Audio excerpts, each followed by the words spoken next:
Hey everybody, it's Mel with Meli Playful, and I am sharing the first level of Kid Dracula, which is part of the Castlevania collection. So this game is, like I said, part of the collection. The collection has 8 games in it. It came out on May 16th. It came out for basically all of the new gen consoles. It's got Switch, Xbox One, PlayStation 4, and PC. It's a really good collection. I'll be honest with you, I'd never heard of Kid Dracula. That's what I'm showing you here. Never heard of it. And my friend was like, Mel, you gonna get the Castlevania collection? And I was like, probably not. I didn't really play Castlevania on Nintendo. Wasn't really into it. I didn't get into it until PS2. And then I just kind of be like, okay, whatever. I wasn't really hardcore fan, but I liked it. Just not enough to where I'd run out and buy it again. But I started looking into it after he talked to me, and he showed me a video of this game, and I was like, oh my gosh, I have to pay my $20. I have to get this game. So I literally dropped $20 for this one game. I was planning on going through and playing all the Castlevania games, all the Sega collection, all of the Contra games, all these little retro games, and I was going to do what it'd be like no continues. So basically, they all give you usually like 3 or 4 lives, and once you die 3 or 4 times, it says, would you like to continue or quit? I was going to stop recording at that point and quit. And just so that everybody can have a little piece of nostalgia, they can see everything. And I wasn't even going to talk over the game, but I decided that I would over this one, because I couldn't do that with this one. I don't know if it's me messing up or if it's a glitch or whatever, but I got to the 2nd level and I played until I died. But unfortunately, I had already stopped on the 1st level. Something had come up, so I thought, what, I'm just going to go ahead and save it. I had the game paused. I came back. I played the 2nd level to a certain point, and then I ran out of lives. And it asked me to continue. And I thought, you know what? I'm going to go ahead and continue this. I like this game so much. I'm enjoying it. I'm having fun. I think it's, so much, great nostalgia. There's a little story behind this game. And I thought, what? I'm going to go ahead and play it. So I hit continue to play.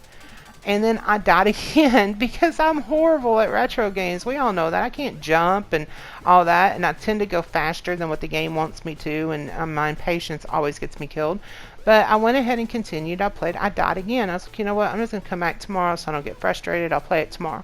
Went back the next day and none of my save was there. I got on there and it's like nothing's there. So I was going to have to replay everything all over again. And I was like, I really don't want to keep doing this. But I tried it and it happened again. And I was like, yeah, I'm done. So unfortunately, y'all are only getting the 1 level. And I was just, there's nothing I can do about it unless I stream it. And I don't really know if there'd be enough people interested in watching a stream of this game or not. But plus, I don't know if I would be able to really watch chat, talk to chat, and also play this game, because it gets to the point where there's like so much jumping, and I start to get frustrated because I'm just not good with like the platformers where you have to jump a lot. I don't know if it's like lag in my brain or lag on my screen, or maybe I just suck, but I'm gonna blame old age. So that's because I used to be really good at it, but now it's just old age. So that's all I'm blaming. Just to give you a little backstory of Kid Dracula, it was actually released in 1990 for Famicom, which is the thing for Nintendo in Japan.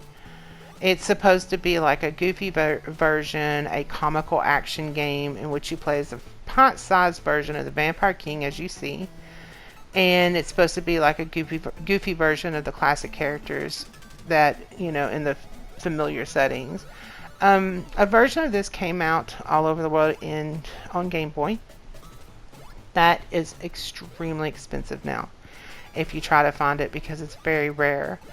But it never did leave Japan on the Nintendo system. I thought that was really weird, because people were saying that this game was like extremely popular. I know the series was, but I'm just like, if this game was popular, why didn't it leave Japan? Maybe like it just didn't have a good audience anywhere else, or maybe it was the cost or something. But the collection, like I said, has 8 games on it, and this is definitely one of them. I like this game. Like out of all the Castlevania games, this is the one that I really liked. The jumping does get hard. I will tell you, if you get this series, you could probably get it here in a few months, less than $20. I paid $20 for it, but I'm pretty sure it's going to go on sale somewhere. But if you do get this series, I would recommend not to use the D-pad. I was actually using the D-pad thinking that it would be a lot easier, because you know a lot of retro games are easier. That I actually did better with the jumping when I used the joystick. I know that sounds really weird because it just seemed like there was a delay. If you notice, I jumped better on that second time I went through, and that was because I was using the joystick. I do feel like, you know, I wish that more young people would play old retro games just to kind of like try it out.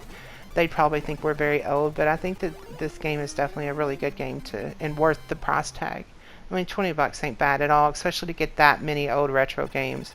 So I want to thank you all so much for coming and supporting me. I hope I didn't bore you with my conversation, and I hope you have a wonderful day or night. Bye, y'all.